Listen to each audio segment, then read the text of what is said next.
Namaste. Hey guys. This is going to be a different kind of video. I decided it would be cool to make banana bread, which I don't necessarily love banana bread, but my husband does. And we have some bananas that went bad, so we need to do something with them. So I'm going to make some banana bread, and I already got everything ready to go, so basically all I got to do is just kind of throw it in and put it together and then stick it in the oven. But I thought while we were doing that, maybe we could talk about a few things. So, let's start with the business first of putting all the stuff in here. So, first thing I'm putting in here, oh my goodness, I hope you guys can see it. Let me see here. Sorry about my hand. That's much better. Okay, so first thing that's going in here is the flour,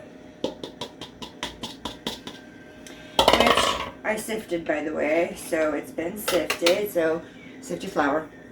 The second thing that's going in is, oh, and by the way, that's 2 cups of flour, and then we've got 1 cup of brown sugar, and we've got about 1/3 of a cup of chopped walnuts. Put those in there.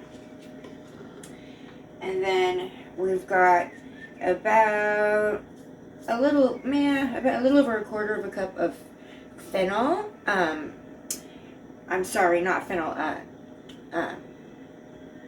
Oh my goodness, chia seeds. I don't know if you're familiar with them or not, but chia seeds are very, very healthy for you. Very good for you. So we'll put a little of that in there. Alright, next we have a little bit of salt. Oops. Drop thing in there.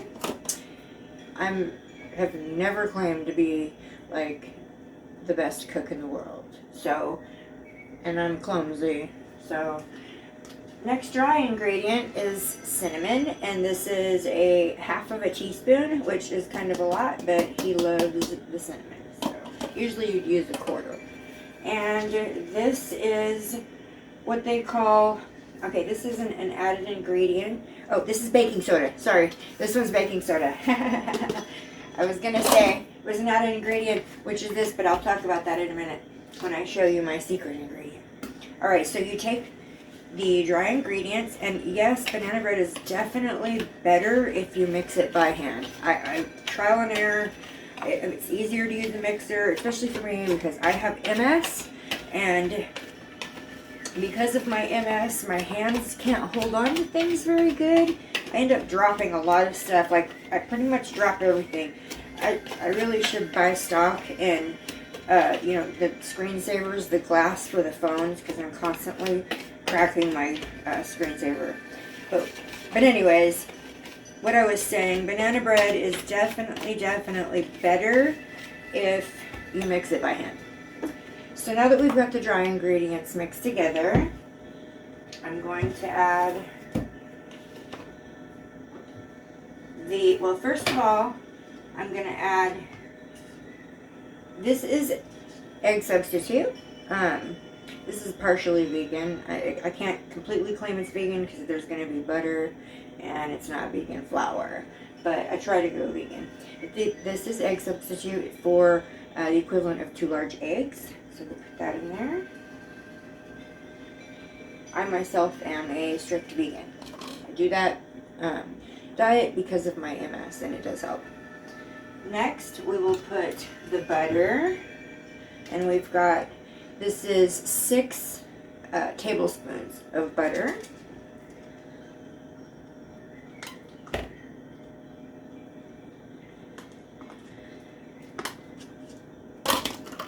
Okay, where's my, there we go. Get that off. Alright. Here, there. Ew. Okay, then we've got our vanilla. This is 2 tablespoons of vanilla. And we'll drop that in there. Alright, at this point, I'm going to mix. And for me, it takes a while for me to actually get the mixing done because of, like I said, I'm slow. I don't have a lot of strength. It's funny because if my husband and my kids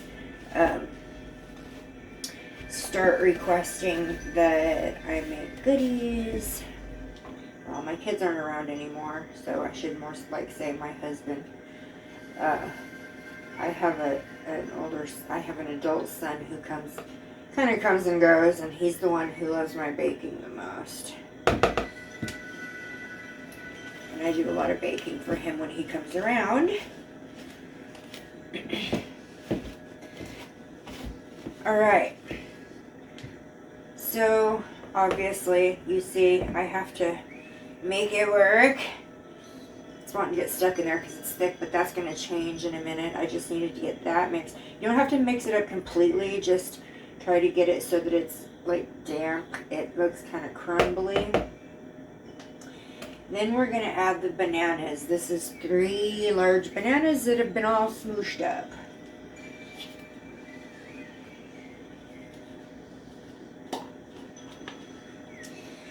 Alright. And that does just thin it out so much. It makes it so much easier for me to stir.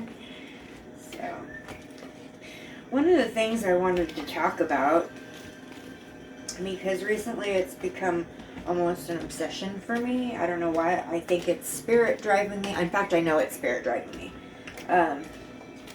And I have been really involving myself, becoming obsessed in these crime cases of these missing children, missing people. Like Summer Wells, like Orrin and Orson, Classic and Sincere. Now the whole Gabby thing was just completely obsessive. It's just, you know, Suzanne Morphew, we need answers for her. She wants answers, and there's more out there. They come to us because they need to get their truth told. They can't pass. They're in the light, but they can't pass through until they get their truth told, unless they choose to just go. A lot of them want everyone to know, their families to know what happened to them.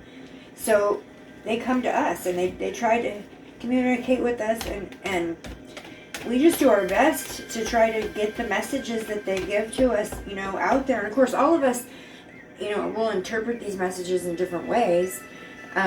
You know that it's true and clear when you get multiple individuals who really honestly don't know each other all over YouTube coming up with the same answers, the same messages. You know that those messages are true and valid, and it's absolutely not okay to ignore those messages. Those need to be out there. Even though we face a lot of criticism, we get called frauds, all this, that, and the other. I don't care about any of that. I'm a born psychic. I've been told my whole life all the mean stuff you could think. It's been said to me. I've been told I'm a faker. I've been told I'm a fraud. I've been told I'm demonized. I've been told that I'm possessed. I've been told that I'm an attention seeker, drama queen. None of that stuff is true about me. I'm actually pretty shy, and I'm completely a homebody. And I do have a circle of friends that get together, you know, fairly often. But as far as like anything else, I stay home. I suffer from seizures, and one of my biggest fears is that I'm gonna get a seizure in public. So I happen to stay home most of the time. So anyways, let's keep going here. So this is my secret ingredient for banana bread. I don't know if you're gonna find it out there on any of the other recipes like they have on Pinterest or whatever. But this is mine, and I figured this out on my own. And so what this is it's 3 tablespoons of cream cheese, and in that is a spoonful of this. Instead of sugar, because sugar is highly addictive, and sugar, it's not good for your body. We shouldn't eat sugar, not refined sugar. No, we should try to find other sweeteners. Sugar's bad. So This is a good one. This is sugar. I don't know if you're going to see it the right way, but it's monk fruit sweetener. So this comes complete. This is natural. It comes from monk fruit, the extract of monk fruit. There's no other additives in it. And it has 0 calories. And it is, okay, it's 0 net carbs, 0 glycemic, 0 calorie, 1-to-1 sugar replacement. So it tastes exactly like sugar. You don't have to add more or less, whatever. And it's keto friendly as well for you, those guys of you out there who do the keto. Anyways, I added a spoonful of that to the sour cream, and that gets to go in the banana bread mix. The sour cream, oh, not cream cheese, not sour cream, not sour cream, cream cheese. So let's get all that in there. And we'll mix that guy in. By the way, it needs to be room temperature. Cream cheese is pretty thick, so it won't mix in real well unless it's room temperature. And you want your banana bread mix to be kind of lumpy. That's another reason why you want to hand mix it. You want it to be kind of lumpy. And instead of just like going crazy, you kind of want to go in and out like this with it, so that you don't mix it too much. Otherwise, it gets kind of dry, I've noticed. And if you want it to be moist, put in the cream cheese with the sweetener of your choice. And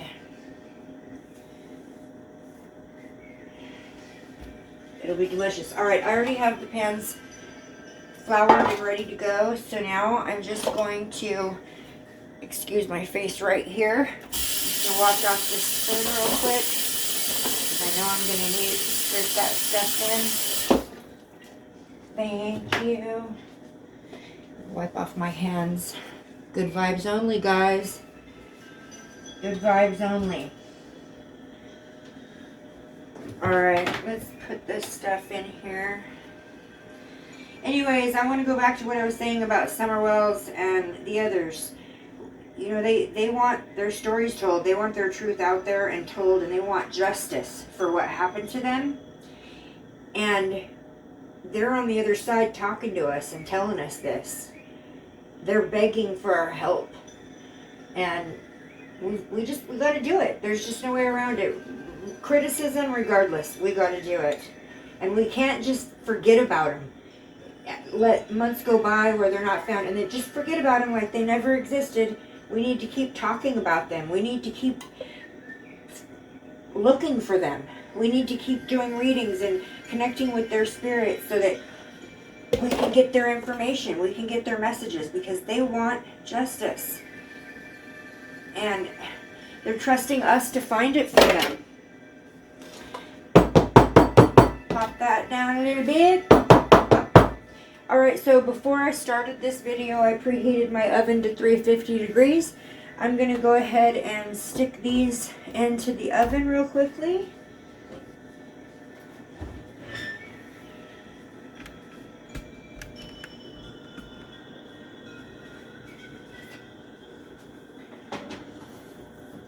Turn the light on. Alright. Okay.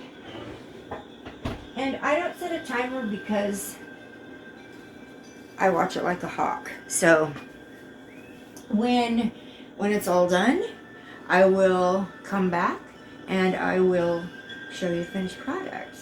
And I wish that I could just cut you a piece, but you'll have to just trust me that it's good. Or not. It better be good. Okay. Okay guys, the banana bread is done, and are you ready for the reveal? I'm gonna turn my camera around. Let's see how ready that. There it is. They turned out perfect, y'all. Perfect. My trick is to stick a knife in it, and if it comes out clean, there you go. It turned out perfect, just like always. Usually after they get done cooking, I pull them out. I leave them in the little pan that it's in for about 10 minutes. And then I take them out of the pan and wrap them in wax paper, because it keeps the moisture so that it doesn't dry out. So that's what I'll be doing next. Okay, guys. Okay, I'm back. I had to run to the store and get some wax paper because I only had enough to wrap one of the loaves. But they are done, and I wanted to show you what they look like. Here we go. And like I said, when you wrap them up in the wax paper, it does actually make them stay moister. And I always make 2 loaves because I make one for my husband, and then I make one for our friend that lives a few houses down, a single dad with 2 kids, and he's a teacher and he works really hard, and he deserves the help, all the help he can get. I bring him dinner all the time. There you go. There was my banana bread experience. Thanks for sharing it with me. So, I do have one thing I want to say before I end this video. I was just looking at a few videos on YouTube, which is kind of what I do while I'm eating my dinner, stroll through. And I'm not going to mention who, but I heard on actually a couple videos that there has been word that the remains of Brian Laundrie are not matching DNA. Like, the teeth are, but not the skull. So I don't know if that's fake news. I don't know if that's somebody just trying to keep this thing rolling. Personally, I just want it to be over with. I'm not even going to try to follow up and pay attention to what happens with the parents. You know what? I don't care. Honestly, this whole thing with Brian Laundrie and the dirty laundries, as they put him, you know what? It's a distraction. It's a huge distraction. There's something big happening to our planet right now, and I'm not going to get into it right now, but there's something happening to our planet, and it's not by natural means. And they're distracting us. And by the time people realize what's happening, it's going to be too damn late. And people are just following along like little robots to this stupid Brian Laundrie thing. And they're not seeing the big picture. And it's scary. Really scary. So I'm going to do a reading on it, and all that video will be coming up soon. I've been getting just waves of spirit message telling me about this the last couple of days, especially today. It's weird. And then when I saw those videos about them saying that DNA didn't match, I just thought, yep, they're trying to keep it going as long as they can. Oh, and the parents were gone for 13 hours today. Who cares? Who cares? It's over. Let it be over and pay attention to what's really happening. Because anyways, so yeah, that's the situation with the Laundries at the moment, and I think that's probably the last time I'll ever talk about them. Unless some big thing happens, which there is going to be a big thing happening, and it's going to have nothing to do with the Laundries. And it's scary. So we'll talk about that in another video. Namaste. Thank you for making banana bread with me.